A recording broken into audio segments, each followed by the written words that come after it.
Hello, my name is Aditya and it's time for another trip report. This one is on the Malaysian low-cost airline AirAsia to my hometown Kochi from Kuala Lumpur. I'm here after a short layover and also after flying in from Kota Kinabalu on Malaysian Airlines.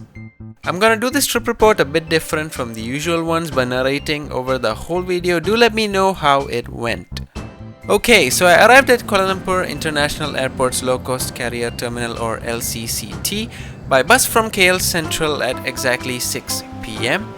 The LCCT is where AirAsia used to operate from, but now they've moved to the bigger and better KLIA2. I think it's a lot better compared to the LCCT, quite honestly. I went straight to the check-in counters and they have counters for specific regions, in this case India and China, unlike destination-based check-in which is usually practiced. As I knew I'd be trip reporting, I bought myself a window seat 20F in advance. After immigration, which was slow moving, I arrived at gate T9 for my flight. There are a total of 14 gates at the LCCT. The departure area is quite cramped, stuffy and overcrowded. I'm quite glad that the LCCT is shut down because it is quite honestly terrible.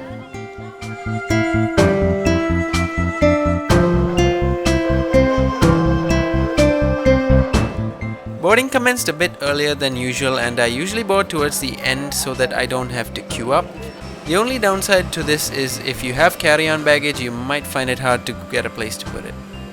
The plane for today is, as always when flying AirAsia nowadays, an A320-200, registered 9MAHX.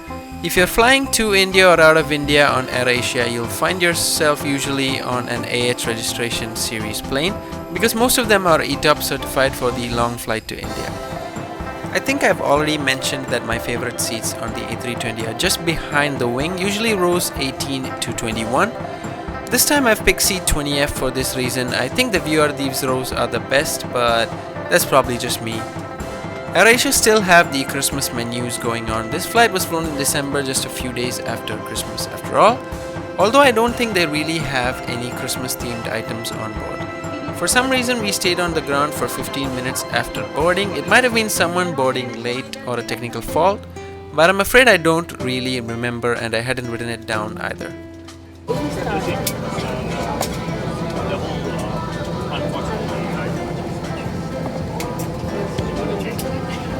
It's quite a short taxi from the terminal to the runway.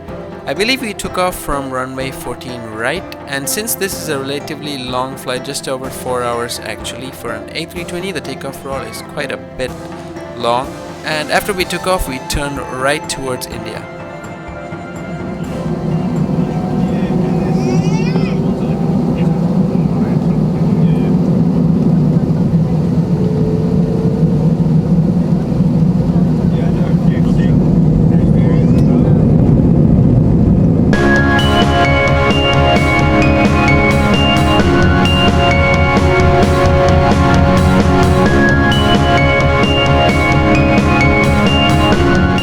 You don't really get to see anything because my view is pretty much towards the sea.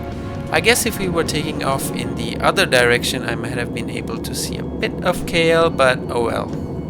They turn on the lights around 10 to 15 minutes after takeoff for the commencement of food and beverage sales. If you didn't know, LCCs such as AirAsia don't provide you with complimentary food or drink to save costs, unlike say Malaysian Airlines who do. I was a bit hungry and also I wanted to show you guys something, so I got myself a serving of chicken rice for 200 rupees I believe. Chicken rice is a very popular and tasty Malaysian dish which you all must try if you go to Malaysia. The book I'm carrying with me this time is the Malayali novelist Anda Nayar's The Better Man, which I think wasn't too bad, but it is quite hard reading on a plane at night. I much prefer the conditions being similar to my onward flight for a good read.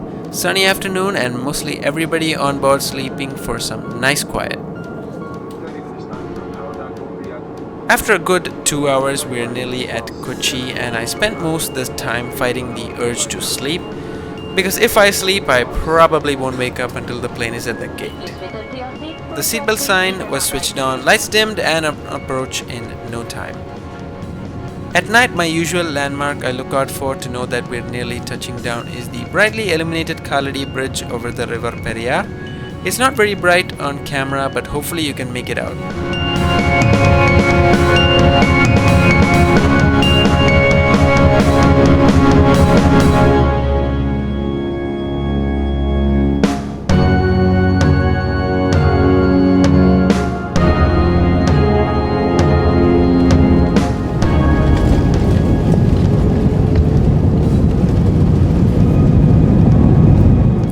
So that concludes my Malaysia trip, one which I enjoyed quite well.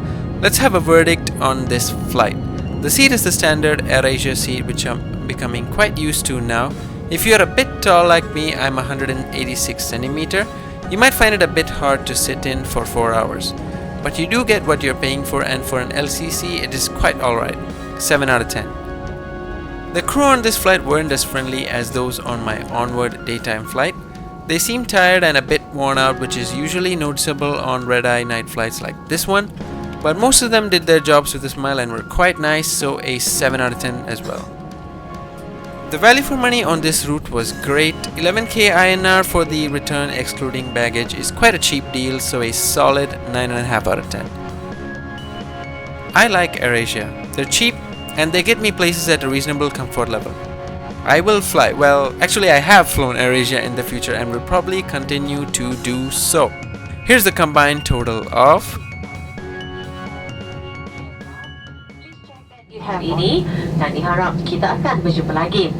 It's a quick taxi to the international terminal here at Kochi, and the domestic terminal is pretty much empty at this late hour. Although fast forward to now and you might see a few planes there, Kochi is getting busy after all.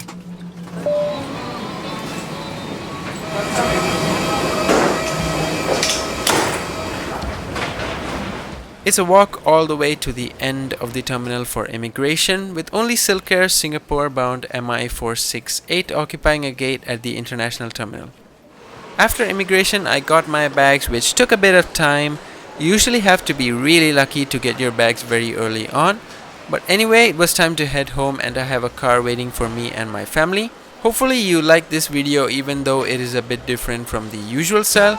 For now, adios, see you in the next one.